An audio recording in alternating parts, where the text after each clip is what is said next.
Easy Sports Talk Show with Ed Smith and Javon Adams. My name is Javon Adams. You can call me Jay or Jay Love. And next to me is a man who not only played professional baseball, but he also played in the National Football League for that first Super Bowl bound team for the Atlanta Falcons. I'm talking about my brother, accomplished author and motivational speaker, Ed Smith. What is good, my brother? Man, I got that sickness, bro. I'm not feeling good. I got that bracketology. I got caught a bad case of it over the weekend. And we're going to get into that. I think you and millions of other folks are doing the same thing. And they're going to be doing that cough, too, when it comes Thursday and Friday, conspicuously being out of work and all that. But, yeah, let's get into it. We're going to talk about the NCAA tournament, the bracket. And also, first, let's start with this. The trade that happened, over the weekend? Yeah, it happened, Friday, something like that. But Justin Fields traded to the Pittsburgh Steelers, and we already, I think, since the last time that we had our pod, that we do this Monday, Wednesday, Friday, but we didn't do it on Friday. But Russell Wilson is now on the Steelers as well. I am dying to get your thoughts on the coup that it seems that the Pittsburgh Steelers pulled off. For one, because it's super low risk, and anything that they get is positive, and especially with what they got for Justin Fields. I'm not saying Justin Fields is soon to be a Hall of Famer, but he has to be better than being traded for a 6th-round pick that could go up to a 4th-round pick if he's based upon how much playing time he gets this upcoming season. Your thoughts on that, man? Well, I mean, the Steelers are playing with house money, if you ask me. Right now, you go out and get Russell Wilson for a box of donuts. Granted, it was 13. You got the baker's dozen. So I mean, they got the quarterback to hold place right now, right? And then you go out and finagle away, and we all know that the Bears were up against it. I mean, you knew what they were planning on doing as far as drafting Caleb Williams first. So it wasn't no mystery there. And it was like everybody was like, well, you got to get rid of this second piece here. You can't hold on to it, can you? And Bears, as much as they wanted to play like they had cards in their hand, bro, they were playing. You ever seen somebody and you look up and they got the mirror behind them on the backside, and nobody realized it? Everybody's looking at their hand the whole time. Everybody peeking up to pretend like they just admiring the scenery behind them, watching the cars the whole time, right? We all been there. You found a cheat somewhere, and that's what happened. The end of the league found a cheat with the Bears. Was like, bro, what y'all gonna do? And everybody just kept waiting them out. And for the Steelers, this is the steal of a century, as far as I'm concerned. Because what you get a bridge quarterback. Last year they got to the playoffs with Kenny Pickett, Mason Rudolph, and Mitchell Trubisky. Oh my God! And I'm not saying Russell is obviously toward the end of his career. He's not. You can't cook with Russ, but I mean, you put some of those weapons around him. And I know they got rid of one of the wide receivers, but put the weapons around him, get a running game. Ask him not to do stupid stuff, because Russell's good at not doing stupid stuff. Just he'll take the check downs. He's got a good deep ball and stuff like that. He will scramble a little bit. I'm sure they're going to get Russ and say, look, just don't muck it up. Just go out there and do your thing. Do your Russell thing. Dunk if you have to. Take some shots. But we're going to keep this kind of, mid-range here. And then on the backside, Jay, because they've already said, Fields, you're not coming in here to compete for a starting job. This is Russell's job. They want to make some promises to him. You're going to come in here. We're going to take some time to develop you. This is a 1-year deal with Russ, $1.2 million.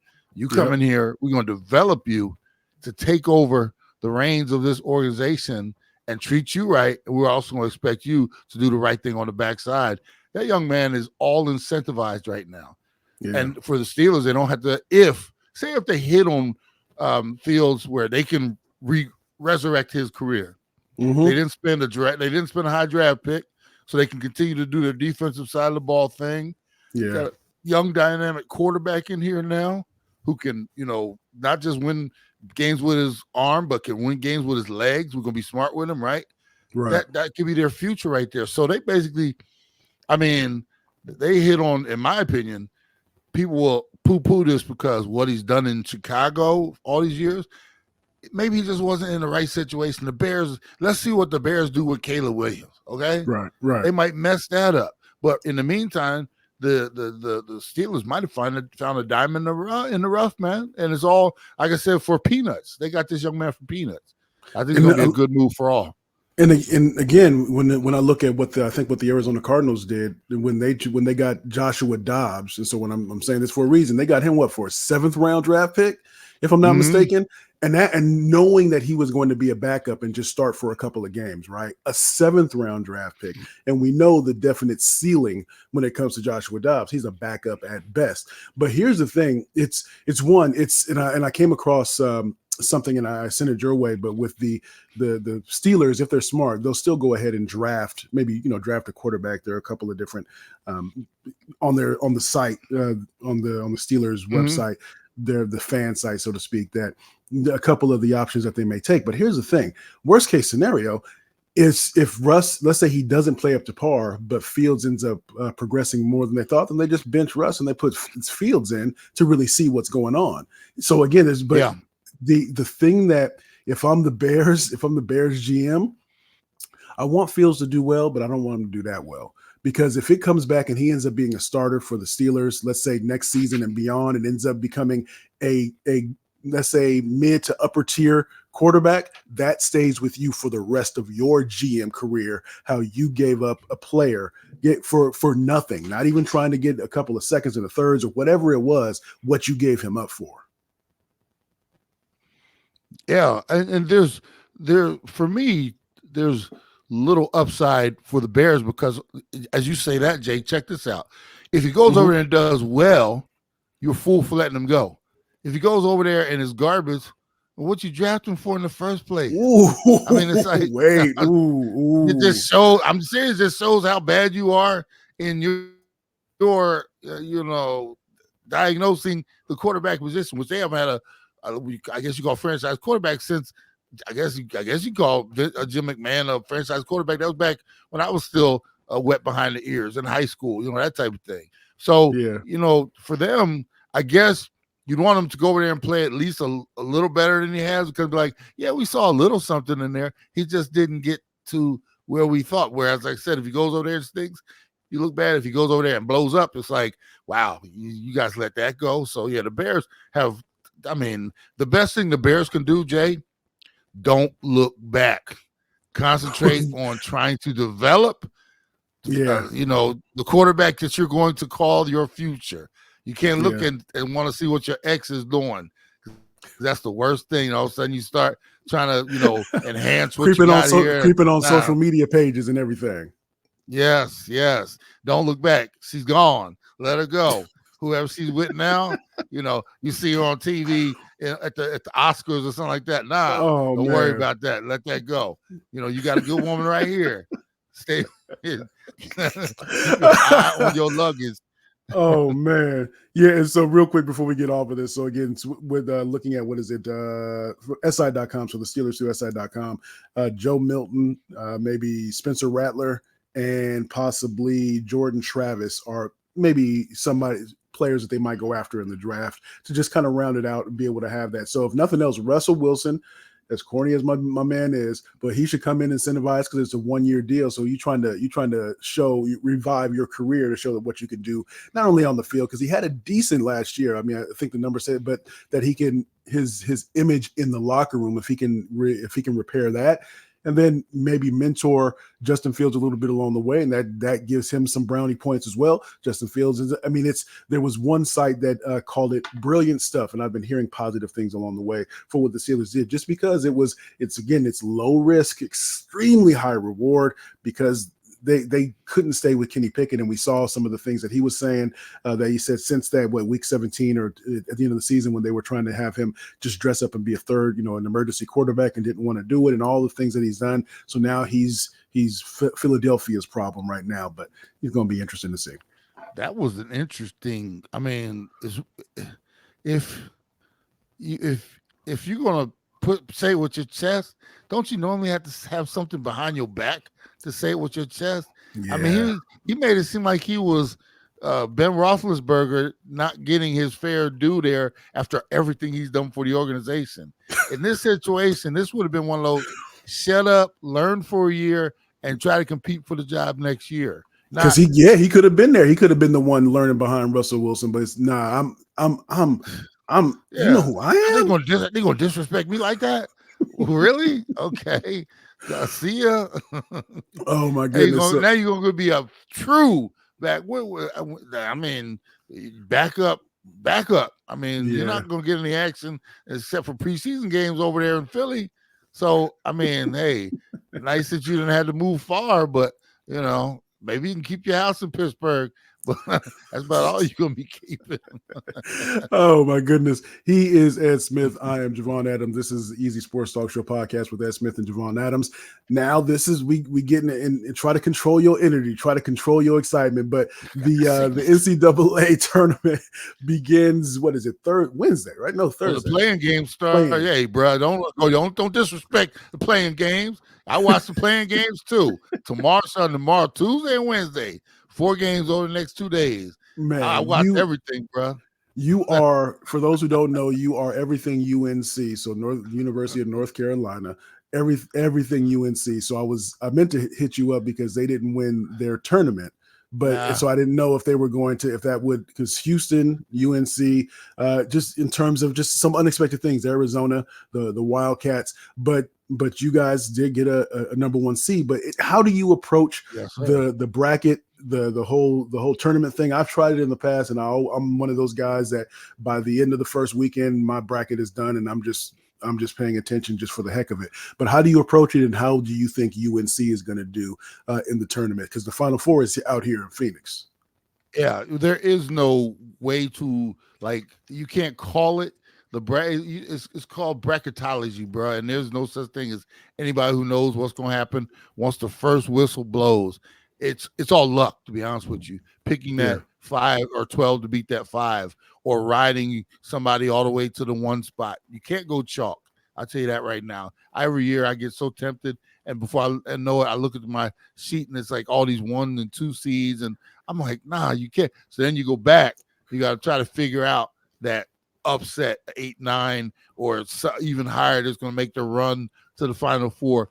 And when it's all said and done, man, it's just, for me, if I'm in a league where I can't do 2 sheets, then I'm stuck, because my Tar Heels, especially a year like now, I got to have them going at least close to winning this thing. So I ride their back.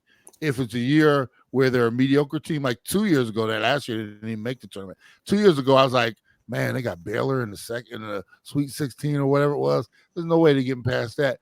So I had Baylor beating them. They run all the way to the final game in the championship. That was a year I would have won a bracket if I'd been, smart enough to ride my heels.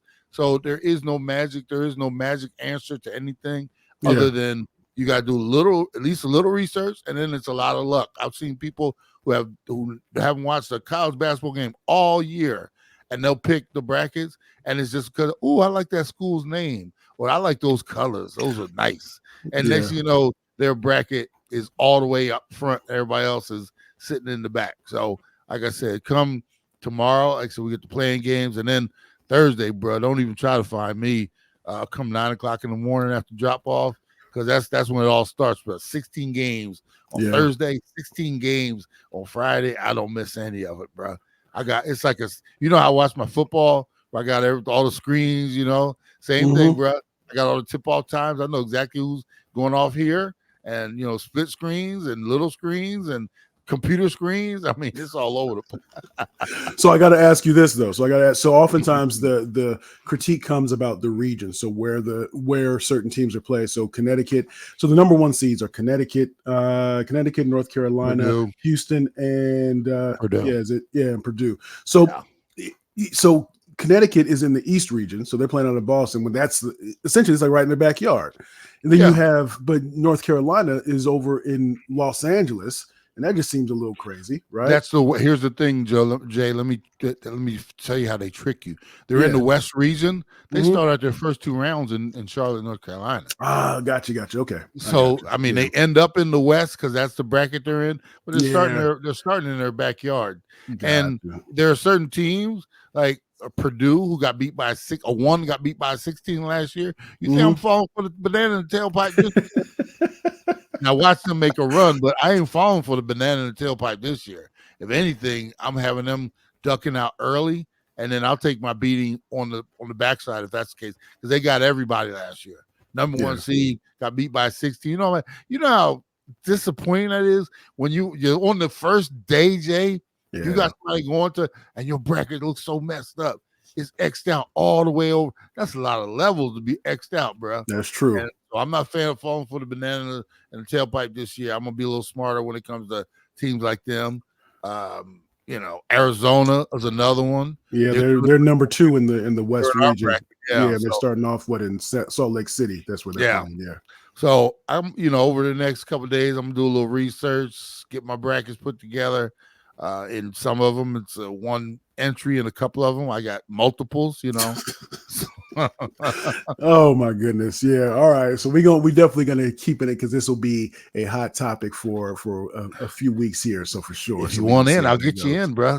Don't be scared. Yeah, I think maybe this year I'll do it. Cam's got that one only for $10. And last year he had a $1,000 payout and one in his. I might have to do that. Yeah. Because I got until Wednesday night to get it in. Wednesday night, yeah. All right. Well, yeah. Send that. Don't be peeking in my bracket. Don't be coming over here trying to look at my bracket. Come over your house. Hey Ed, I'm just checking on you, my brother. Seeing what you mind if I go up to the office? But before we end the show, but if you do, if Carolina gets to the Final Four, you're gonna make your way there by hook or crook, right? Man, if I got to sit out there and panhandle to get in that one, I'm going. Man, and back in 2017 when they won it, they beat Gonzaga. I was fortunate enough. One of my friends, she works for the NCAA, so when they found out the Final Four, she contacted me. She's like, "Hey, I got 2 tickets, 2 passes for you. You want?" I was like, "Heck yes!" I went to the game against Baylor. They won. And then me, Amanda, and Quentin went to the championship game against Gonzaga. So that's a no-brainer, bro. Hold on. What about if they get to the Sweet 16 or the Elite 8? Because that's in Los Angeles. I'm just saying. That ain't worth the drive. Nah. You sound like me as a Laker fan. Western Conference Finals ain't good enough. That's not what we built for. That's not in our bloodline. Now, if I knew for 100% Roy was going to be there, I might change my mind. I love meeting I've seen some Roy. I got a picture. I've been wanting him to sign with me and him together for a long time. So I could see, if I found out Roy, if he's like chasing him around the country, I might take a road trip. But otherwise, nah. All right. I'll wait till they get here. All right, so on behalf of the one and only Ed Smith, I'm Javon Adams. We do this 3 times a week. Go to easysportstalk.com, easysportstalk.com. Also, go ahead and wherever you're listening to this on, go ahead and subscribe. You can go to our YouTube page as well at The Easy Sports Talk Show, at The Easy Sports Talk Show. Subscribe there, but tell a friend about what we do here, and we'll definitely be keeping an eye on the tournament because, as you know, Ed is definitely invested, and maybe I'll invest $10 and be interested, be along for the ride. And so, as we always like to say around this time, you can